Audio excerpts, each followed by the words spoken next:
नमस्कार, मैं आकृति और आप देख रहे हैं इंडिया पब्लिक खबर। बिहार में नीतीश कुमार को 10वीं बार मुख्यमंत्री पद की शपथ लिए महज 30 घंटे ही बीते थे कि पहले ही ये सवाल उठने लगे कि भले ही इस बार बिहार में नीतीश कुमार सीएम है, लेकिन सरकार की फ्रंट सीट पर क्या इस बार बीजेपी का दबदबा है? क्योंकि बिहार में वो हुआ है जो पिछले 20 साल में कभी नहीं हुआ। 20 साल से मुख्यमंत्री बनते आ रहे नीतीश कुमार ने पहली बार गृह विभाग छोड़ दिया। अब की बार बिहार में गृह विभाग बीजेपी के पास आ गया है। डिप्टी सीएम सम्राट चौधरी को गृह विभाग की जिम्मेदारी मिली है। बिहार चुनाव के प्रचार के दौरान जिन सम्राट चौधरी को अमित शाह बड़ा आदमी बनाने की बात कह रहे थे, उन्हें क्या बीजेपी ने सच में बड़ा आदमी बना दिया है? ऐसे में अब सवाल है कि जिस तरह महाराष्ट्र में सीएम रहे शिंदे को डिप्टी सीएम बनाकर एक नया मॉडल दिया गया था, क्या उसी तरह बिहार में भी बीजेपी ने अब एक नया मॉडल दे दिया है? और ये सवाल पर सवाल आज इसलिए हैं क्योंकि 20 साल में पहली बार है कि सुशासन बाबू नीतीश कुमार सीएम है, लेकिन उनके पास गृह विभाग नहीं है, जो कि इस बार डिप्टी सीएम सम्राट चौधरी के पास है।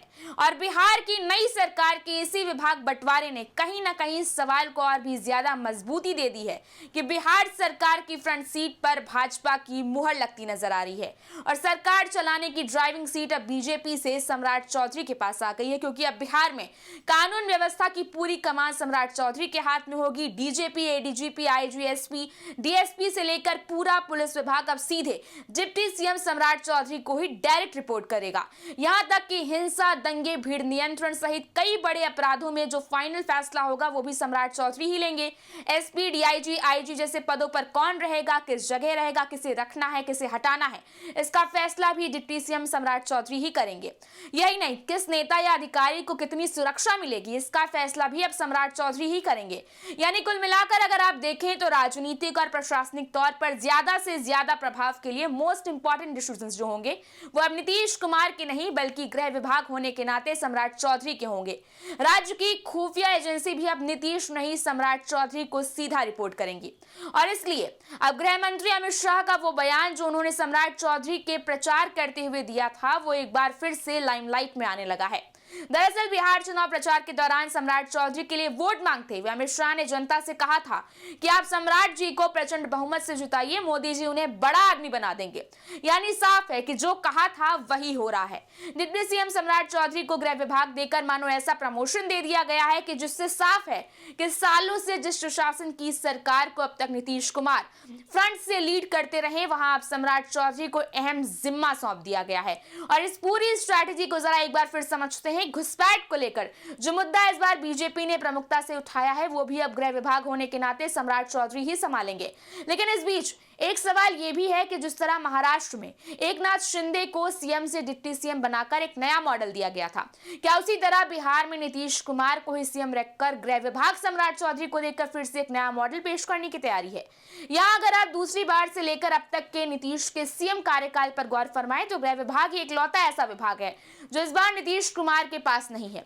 2005 से लेकर 2025 तक बिहार में कानून व्यवस्था की बागडोर हमेशा नीतीश कुमार के हाथ में रही, चाहे वो सत्ता में रहे हो या बीच में सत्ता परिवर्तन हुआ हो, गृह विभाग कभी नहीं छोड़ा गया। लेकिन इस बार बिसात पूरी तरह पलट गई है। अब वही अधिकार जिनके दम पर नीतीश कुमार प्रशासन चलाते थे अब सम्राट चौधरी के पास आ गए हैं। मुख्यमंत्री नीतीश कुमार ने अपने पास सामान्य प्रशासन, मंत्रिमंडल, सचिवालय, निगरानी, निर्वाचन और वो सभी विभाग रखे हैं जो किसी को आवंटित नहीं हुए।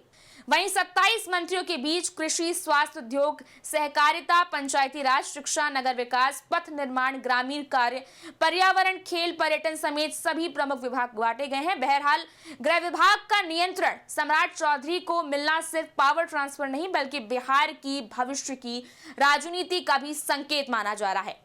आने वाले दिनों में कानून व्यवस्था कैसी रहेगी, पुलिस तंत्र कितनी तेजी से काम करेगा, नक्सल और माफिया विरोधी कार्रवाई किस गति से आगे बढ़ेगी, इन सब की दिशा बीजेपी के हाथ में होगी।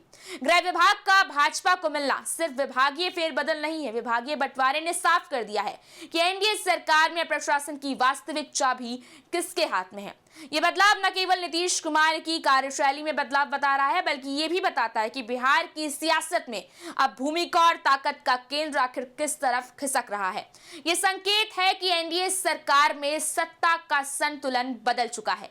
बीजेपी अब न केवल राजनीतिक रूप से बल्कि प्रशासनिक तौर पर भी मजबूत स्थिति में पहुंच चुकी है और सबसे बड़ा संकेत ये है कि अब बिहार की कानून व्यवस्था का चेहरा नीतीश कुमार नहीं बल्कि सम्राट चौधरी ही रहेंगे। इस बारे में आपकी क्या राय है, आप हमें कमेंट सेक्शन में जरूर बताएं। वीडियो को लाइक करें, शेयर करें, चैनल को सब्सक्राइब करें। शुक्रिया।